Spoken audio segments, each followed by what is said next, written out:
एलजेपीआरवी के नवनिर्वाचित राष्ट्रीय अध्यक्ष चिराग पासवान, उनके मन में इस वक्त क्या चल रहा है, ये एक पहेली के जैसी हो चुकी है। अब ये पहेली कैसी हो गई है या फिर ये परिस्थिति कैसे आ गई है या हमारे कहने का आधार क्या है, वो भी हम आपको बताते हैं। देखिए, चिराग की पार्टी एनडीए की सहयोगी है। लोगों के लिए एनडीए के तरफ से उनको आपने हमेशा कहते या बोलते हुए सुना होगा, लेकिन जो अपने आप को खुद नरेंद्र मोदी का हनुमान हमेशा कहते रहे हैं और एक बार नहीं, दो बार नहीं, कई बार और कई मौकों पर ये बात वो दोहरा चुके हैं कि हाँ भाई, मैं नरेंद्र मोदी का हनुमान हूं। लेकिन इन सब चीजों के बावजूद बतौर केंद्र में वो मंत्री जब काम कर रहे हैं तो एनडीए के राय से अलग अपनी राय रखते हैं, विरोध की राय रखते हैं, ये भी आपने देखा होगा। और एक एक करके उसका जिक्र भी हम करेंगे और विरोधियों के साथ उनके सुर मिलते हुए नजर आ रहे हैं और ऐसा क्यों है वो भी आपको हम बता देते हैं। देखिए, चिराग पासवान अपनी पार्टी लोजपा में टूट के बाद अकेले पड़ गए थे, आपको वो वक्त भी याद होगा। वो अपने को नरेंद्र मोदी का हनुमान कहते रहते थे।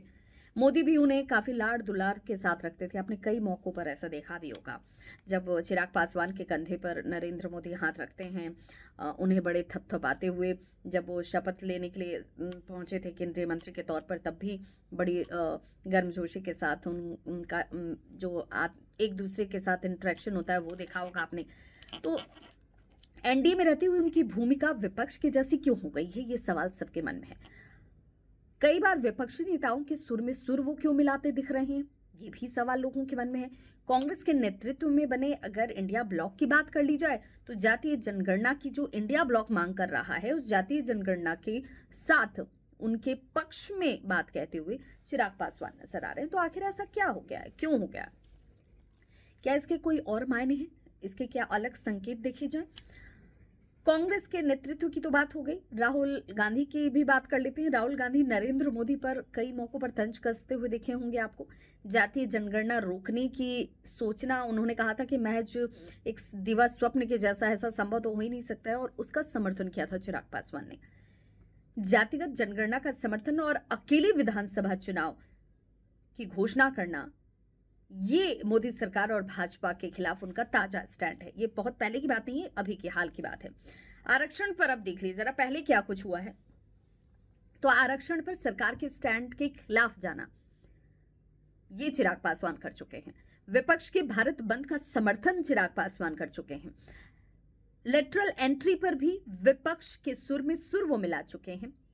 और इसीलिए इतना ही नहीं है कि यहां पर ही विराम लग गया हो। वक्फ संशोधन जो बोर्ड है, वक्फ बोर्ड संशोधन बिल जब आया, उस पर भी भाजपा के सहयोगी जो अन्य दल हैं, उनकी तरफ से चिराग पासवान की अलग राय नजर आती है, जिसमें एससी और एसटी के आरक्षण पर सुप्रीम कोर्ट के फैसले की बात कर लीजिए, जिसमें क्रीमी लेयर का जिक्र कोर्ट की तरफ से कहा गया था कि भाई जो एससी एसटी में भी जो निम्न स्तर के लोग हैं उनको क्रीमी लेयर के तौर पर देखा जाना चाहिए और उनके विकास की बात होनी चाहिए, उन्हें आरक्षण मिलना चाहिए।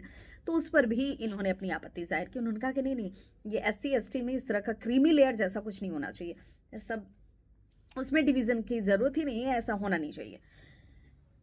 इस पर एनडीए के सहयोगी टीडीपी की बात कर लीजिए या फिर नीतीश कुमार, समर्थन तो हालांकि इन लोगों ने भी इस मसले पर नहीं किया, लेकिन आपने कोई बयान भी नहीं दिए। एक तरीके से मौन सहमति कह लीजिए या स्वीकृति कह लीजिए, राजनीति में इसको ऐसे ही देखा जाता है। लेकिन चिराग पासवान इसके विरोध में कहते हैं, वो कहते हैं कि नहीं, ऐसा नहीं होना चाहिए। भाजपा चिराग के क्या इस स्टैंड को, इस बदले हुए रुख को नहीं समझ रही है? तो जानकार ये कहते हैं कि ऐसा नहीं है, वो सब कुछ भांप रही है, देख रही है, समझ रही है और अब चिराग पासवान को काबू में करने के लिए एक स्ट्रेटेजी पर भी काम कर रही है। अब ये स्ट्रेटेजी क्या है? स्ट्रेटेजी ये है कि आपको याद होगा कि बिहार में दिलीप जायसवाल को नया भी प्रदेश अध्यक्ष बनाया गया है। यही नए प्रदेश अध्यक्ष बीजेपी के दिलीप जायसवाल चिराग पासवान के चाचा, याद होगा आपको, पशुपति कुमार पारस, जिन्हें अभी आपने देखा होगा कि चुनाव से पहले बिल्कुल अलग थलग कर दिया गया, फिर उसके बाद भी वो कुछ कहते हुए नजर नहीं आए। उनके साथ जाकर के मुलाकात करते हैं और ये मुलाकात भी इसी रात चिराग जो हैं अपने सांसदों के साथ बैठक भी कर लेते हैं। भाजपा और चिराग के बीच शह और मात वाला खेल तो नहीं शुरू हो गया है? अब ये चर्चा हो रही है।